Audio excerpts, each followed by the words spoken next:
ফাতেমা আফরিন নুহা।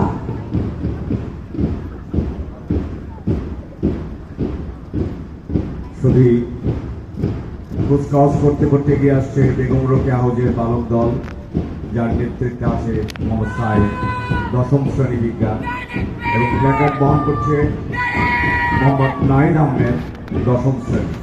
ঠিক এর পেছনেই আছে বেগম রোকেয়া হাউজের বালিকা দল, যার নেতৃত্ব দিয়ে চলছে শাকিরা বারোই, দশম শ্রেণী, এবং পতাকা বহন করছে নুসরাত জাহান, দশম শ্রেণী।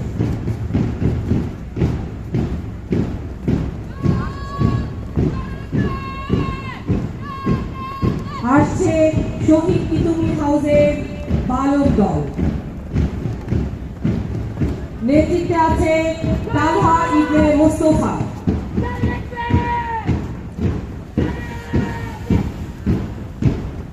প্লাকার্ড বহন করে চলেছে তাহমিদ সালেহ, নবম শ্রেণী, বিজ্ঞান বিভাগ।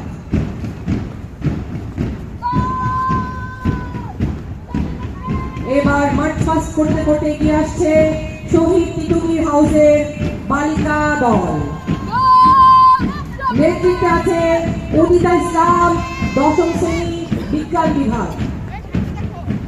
পতাকা বহন করে চলেছে তাফান্নুম অহনা, দশম শ্রেণী, বিজ্ঞান বিভাগ।